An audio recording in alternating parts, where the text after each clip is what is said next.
on the planet is quite a heavy vibration, because it's so thickly, it's so dense with personal identity.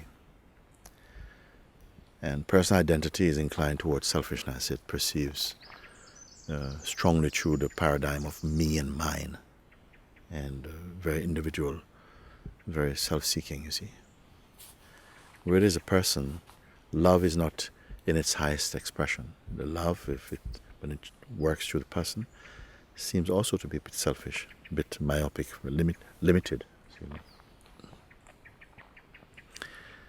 But the capacity, the potential of the human spirit is enormous. I seem presently we are in a web of strong psychological energy, and it manifests sometimes in the things that gives us so much pain. We are not being punished for being here, or for the life that you're experiencing, you see. It's more opportunity for growing from this, because the consciousness is using each form somehow to experience the sense of transcendence and growth and understanding. So this is where I would put really the power of duality, the sense of experiencing and of discriminating and discerning what is true from untrue, what is real from unreal, and so on. What is I and other, and if these I and other, if it is ultimate, if it is final, if it is a fact, or is it really just a kind of like an exercise for the consciousness? Is it a kind of mirroring, a dynamic mirroring that happens over time and culture for the consciousness to experience the sense of growth or transcendence, you see? It is not helpful to think that one is being punished for things.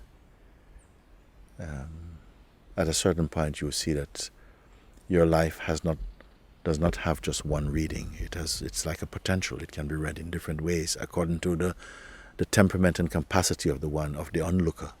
And sometimes you yourself can be the onlooker to your own life. You're not sort of like wrapped up inside your life like you're a parcel or something. Sometimes you can look, and this is what meditation and contemplation and self-enquiry helps us to look from outside the box. The box being our conditioning, psychological conditioning and so on, our belief systems and identities and so on, that we can look at that almost from a distance with some sense of objectivity, like you look from an objective place. And there's no truly objective place. It's mostly subjective. When the subject is a person, then the subjectivity is not pure. When the subject is the self or the consciousness, everything seems different, lighter, and transparent and fluid. It is not helpful to think that you're responsible for life. Life is flowing on, like flowing. It was already flowing before humankind made our appearance here. So obviously we were not there to look after it in the beginning, and I don't know if we're doing so well looking after it now. It's a bit of an arrogance to think Mother Earth looks after us, God looks after us also.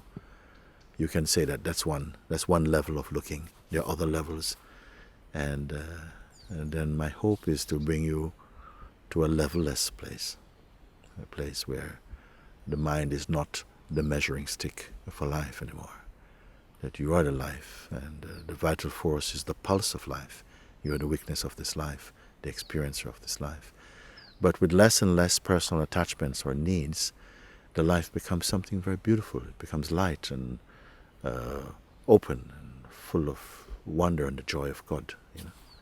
We are all of this. You're not separate from it. But at different stages, it will have a different feeling. Sometimes you have to feel separate from it. Then you have to feel again you are one with it. And then you may come to a point where you're beyond all the notions that we use to measure or to evaluate or to have a sense of what life is, mostly interpret, So it is a divine adventure, this existence, you can say. And the more you discover the truth, the more life will be beautiful for you. And it will be beautiful for you, it will be beautiful for others, because when you're in your beauty, in your peace, beauty meaning here peace, not facial features, but beauty means in your light, in your truth, in your understanding, standing in the heart of love. And then it radiates. This is the power of the love and of wisdom. It radiates, not necessarily deliberately. It just radiates, just like the sun is just radiating. It's not putting energy to do that. It's the nature of the sun to radiate. And we're like somehow like balls of radiation of God's energy and love and wisdom, you see. And everything that comes into your orbit, is touched and enlivened, so to speak, enriched, empowered by the presence of that love and that truth. So it's not a small adventure. It all depends on where the mind and where the identity is placed. If it is placed as a person, it will somehow confine, restrict, and limit the sense of this love. But the love is limitless, you see. The sense of the person feels like a contraction in the great expanse. But that contraction is not from the cosmic point of view. It's the small thing. The person as a concept is a small thing, actually. And you are shedding personhood. Love helps you to shed it beautifully. And to, again, move, even in this body, you see. To move with the God light, with the Christ light. Shiva being, whatever name. There are many names. They all point to the same thing. The names are many, isn't it? The names are many. Like sometimes we have so many words for one thing. That's what the thesaurus is, isn't it? There are so many words for one thing. And sometimes we feel we're talking about different things. The mind sometimes tricks us, into feeling like we're talking about different things, different gods, different energies, different. It's all the same. We're all the same. We're all the same. It is all the same. This is all the same one. And when you can begin to appreciate that and to see this, you will feel in the oneness, and not separate from the oneness, but at some point you will move beyond the concept of oneness. You'll just forget about it altogether. The life is not trying to remember itself. It doesn't need that. It's far too fresh sometimes for memory. But memory is part of the great dance, part of the great feeling. And all of this can be included, but not exclusively, you see. So, very good. Thank you.